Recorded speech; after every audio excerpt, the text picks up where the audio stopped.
कर्मी संघ की ओर से पहली बार की तरह पूजा बोनस मिलने की खुशी में आज महाकरण में कर्मियों ने मंत्री भगवान दास का धन्यवाद किया।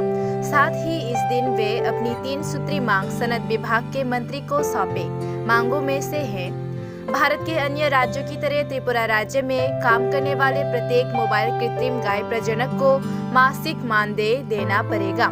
प्रत्येक कार्यकर्ता को एक जीवन बीमा प्रदान किया जाना चाहिए, क्योंकि इसमें विभिन्न जीवन खतरे शामिल हैं, जैसे एंथ्रेक्स, बेसिलस, ट्रेसिंग। यदि कोई श्रमिक घातक टीका लगाते समय गंभीर रूप से बीमार हो जाता है तो उसके परिवार को मृत्यु की स्थिति में एकमुश्त 20 लाख रुपए और 40 लाख रुपए का भुगतान करना होगा और उसके इलाज का खर्च विभाग वहन करेगा।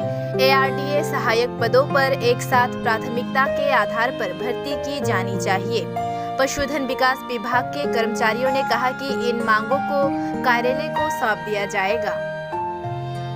रैली हलो আমরা ভ্রাম্যমাণ কৃত্রিম গো প্রজনন কর্মী দীর্ঘ 17 বছর যাবত আমরা কাজ করছি, কিন্তু আমরা কোনোদিন আমাদের পূজা এগ্রেসিয়া যে কথাটা বা পূজা বোনাস বলে কোনোদিন পাই নাই। আমাদের দপ্তরের মাননীয় মন্ত্রী মহোদয়ের বদান্যতায় আমরা এই প্রথমবার পাইছি। সেই ভিত্তিতে ওনাকে আমরা ধন্যবাদ জ্ঞাপন করতে যাচ্ছি এবং পাশাপাশি আমরা 3-4টা দাবি ওনার কাছে রাখবো। আশা করি বর্তমান সরকার যেহেতু জনমুখী কল্যাণ কাজ করছেন, উনি আমাদের দাবিগুলো মানবেন, এই আশা নিয়ে আমরা। দাবিগুলি কি?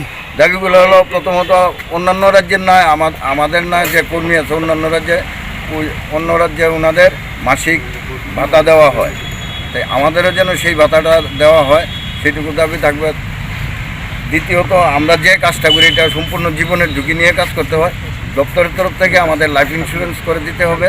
তৃতীয়ত, ARD অ্যাসিস্ট্যান্ট কর্মী নিয়োগের ক্ষেত্রে আমাদের যে অভিজ্ঞ সম্পন্ন কর্মীরা আছে ওনাদেরকে যেন অগ্রাধিকার ভিত্তিতে বিবেচনা করা হয়, এই আমাদের দাবি। আপনার নাম? আমার নাম গৌরাঙ্গ দেব, আমি এই সঙ্গে